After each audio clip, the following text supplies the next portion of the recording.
No barking. Ah.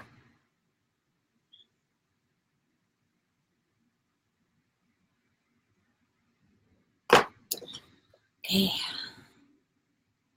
Can wait for people to join. Hi, Elizabeth. Hi, Jason. How are you guys? Happy Friday. This is the Amanda and Snoopy show. My little sidekick. Hi, Kurt. How's everybody doing? What are you guys doing tonight? Friday. Wait, it's Friday, right? Yeah, Friday. I don't even know what day it is anymore. Can you guys hear me okay?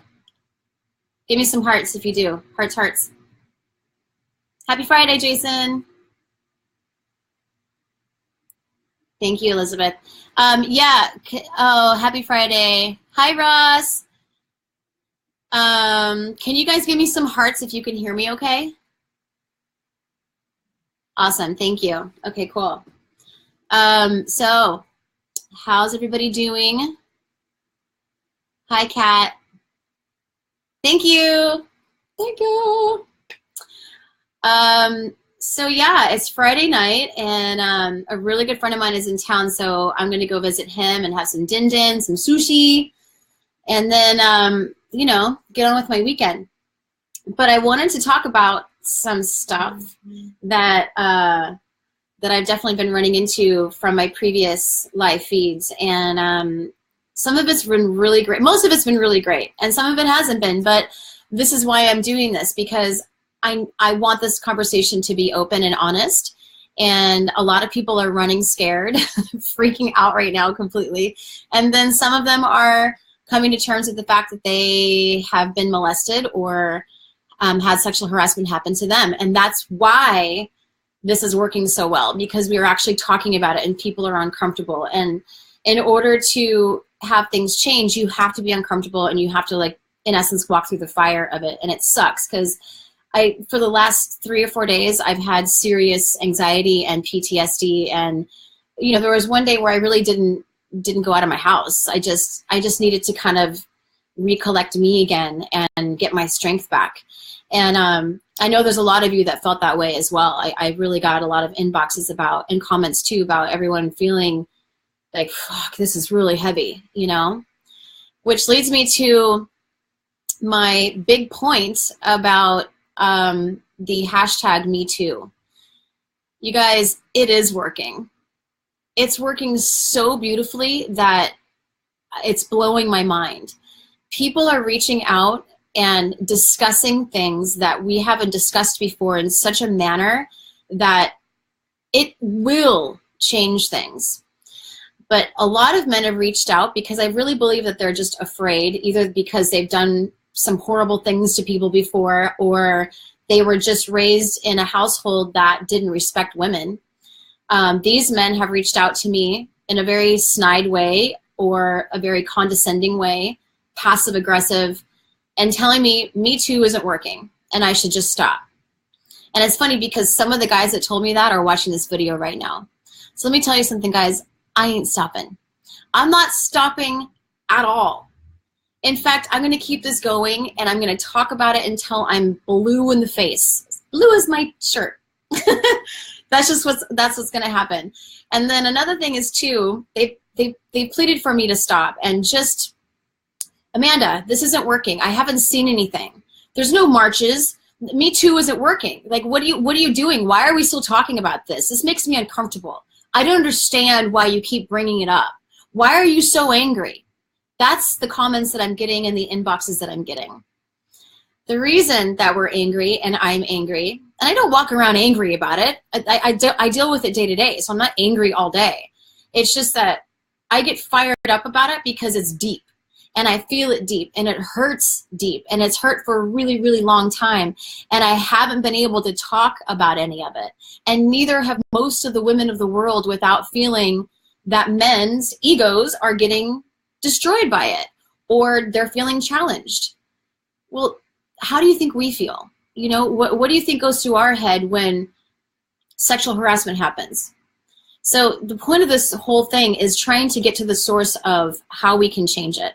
And #MeToo is working.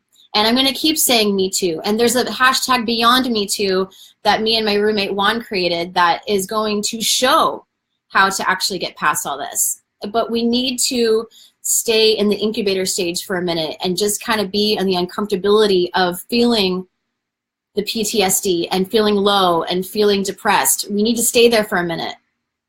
It is working. It's working so beautifully, and I'm so proud of everyone.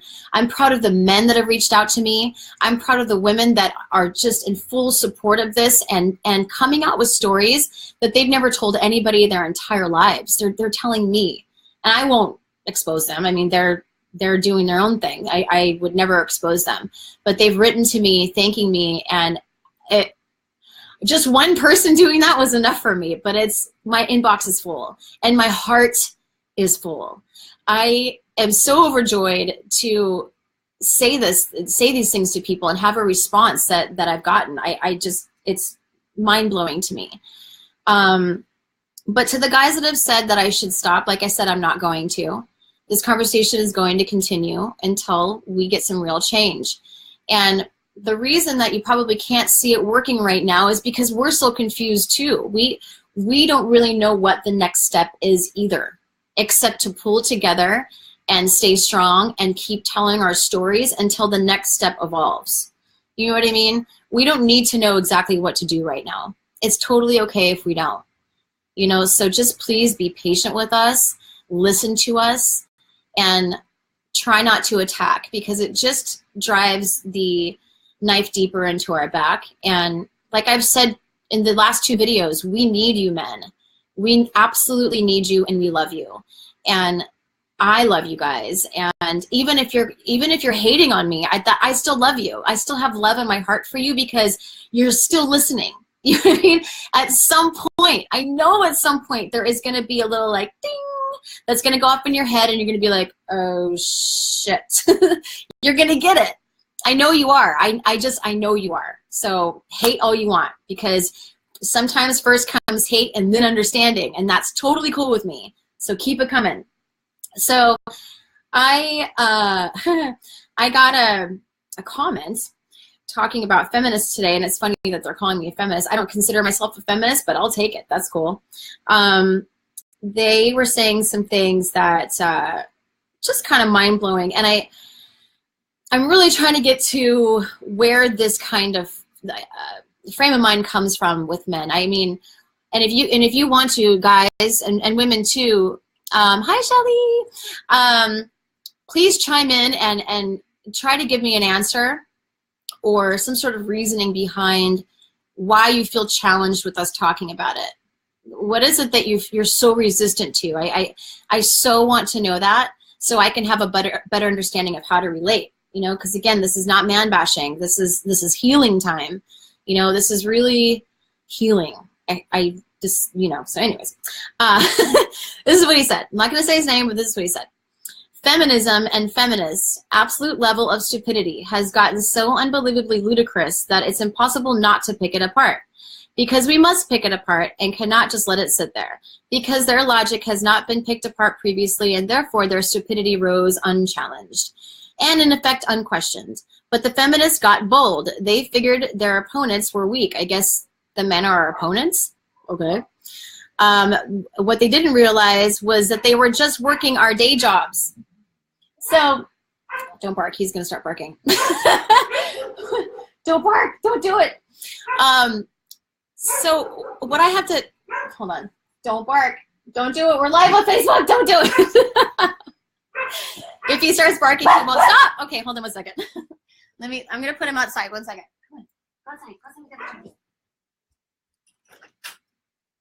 Go outside. Okay, stay out there. Sorry, guys. Hi. You know, that's what being a mommy is. Things happen.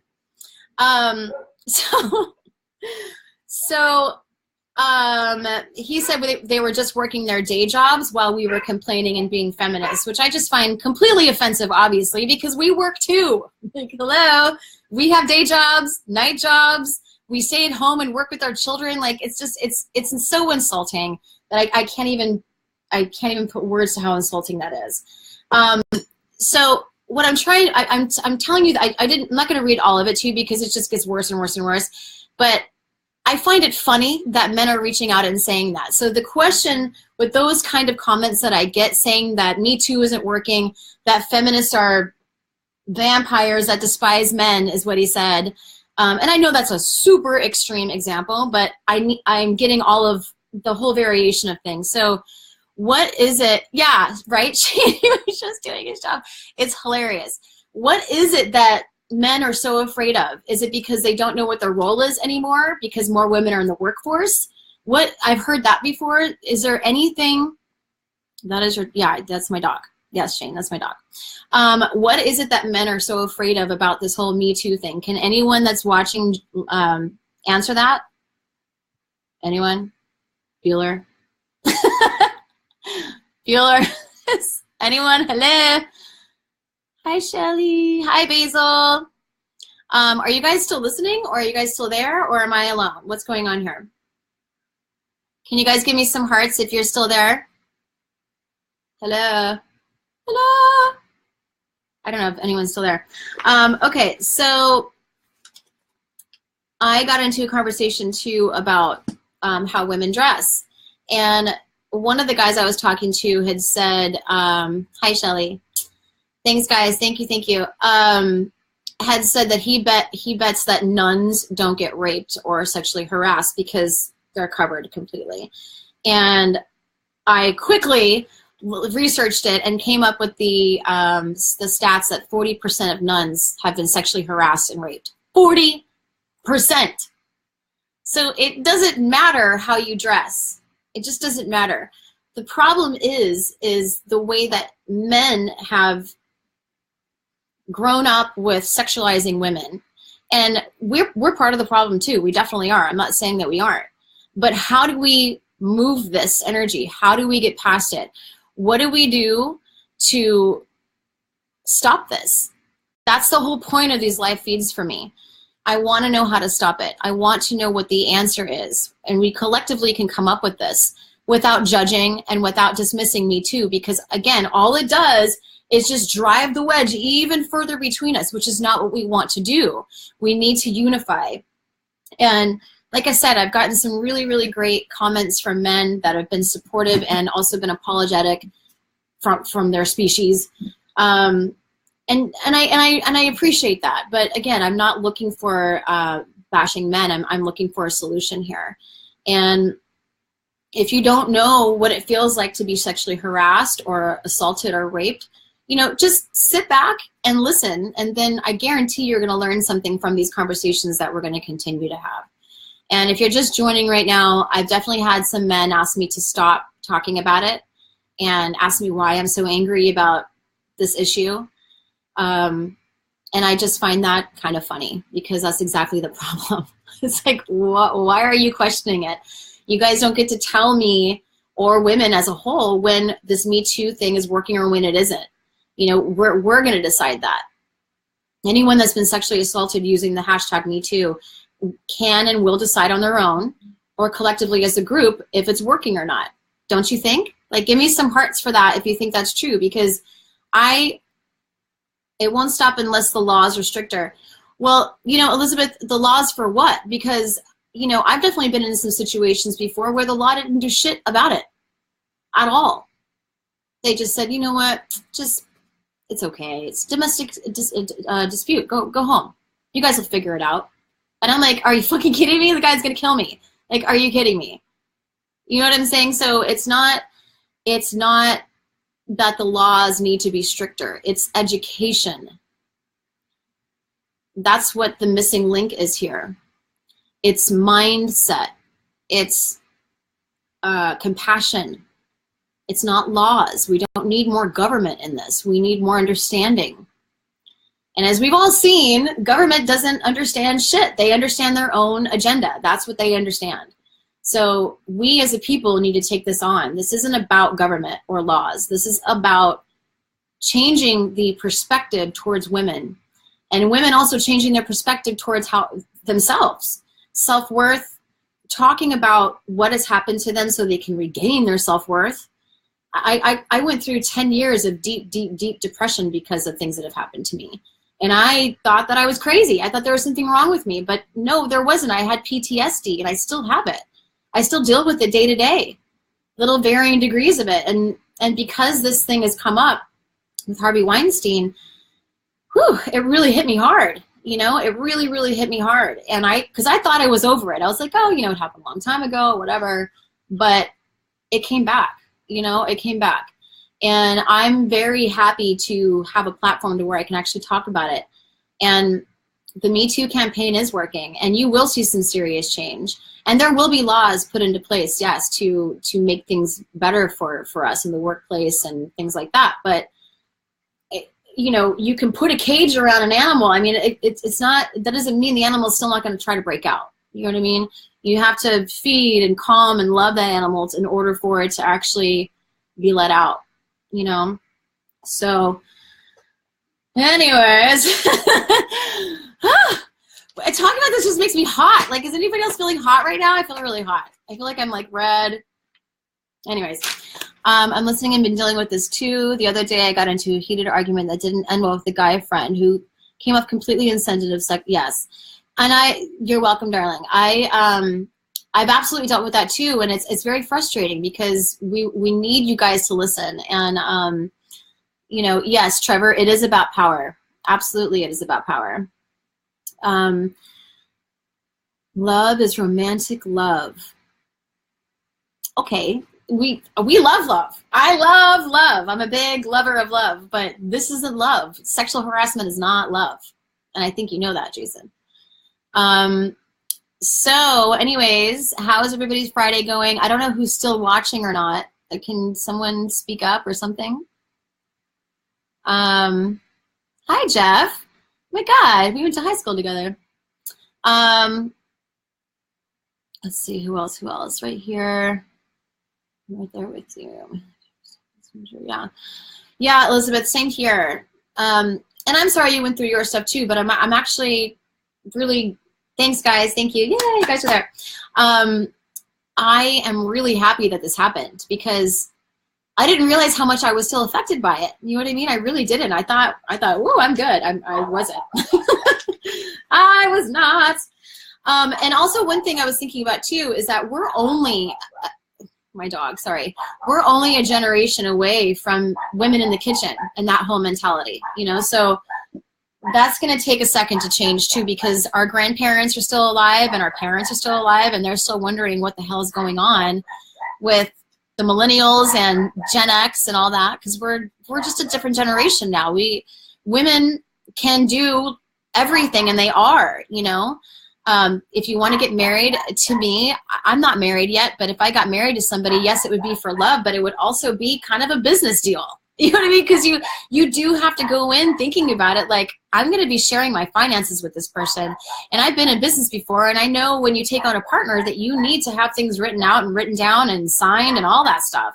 I'm not talking about prenups. If you want one, you can get one. I'm just talking about like, you know, strategically think about going into a relationship with somebody. And what that means to your bank account and to your business that you're building and to the children that you might have. Like, what does all that mean, right? We really need to think about that as opposed to just falling in love with somebody and being like, oh, fuck, now what, you know? So I think that's going to come up in a bigger conversation as well, too, as people find out more about, you know, how we're being affected by sexual harassment and what it really means to be in relationships with people, whether it's friends or sexual.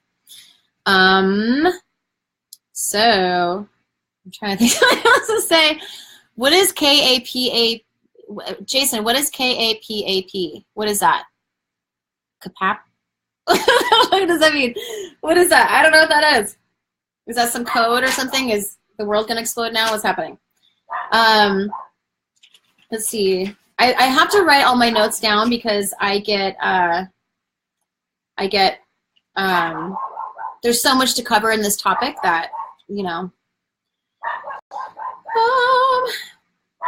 I guess I'll just say too, something just happened the other day and I couldn't believe it. Like, after all the things I posted and the things that I've said about this subject, I got called into a studio recently and same shit happened. Same thing happened with a guy asking if we could continue the conversation over dinner, and that I was really hot, sexy, you sing so good, all that stuff, blah, blah, blah, blah, blah. And I'm just like, you haven't been following me on Facebook, have you? Like, it's just you have not been watching a thing. So yeah, that didn't end well for him. But yeah, it still continues, and I'm just gonna wrap this up because I need to get going too. But the reason I'm doing this is to keep the conversation going. I would love it if you guys chimed in and actually said some stuff. Yeah, education and better relationship with God. Sure, whatever your God is, it could be the universe or a pillow. I don't know. Just believe in something enough to where you're not, dumbing down society and not contributing, because we need people to contribute. We don't need people to harass and demean and make people feel like what they're going through is wrong and manipulate people into thinking that Me Too isn't working, because it is. It's working. I'm telling you it's working, and it's going to keep working, and I'm going to keep talking about it. So you guys have an amazing Friday. Do your thing. Be safe. Take Ubers. Wear a condom. Whatever you're doing this weekend, have a great time, and I'll continue this conversation later.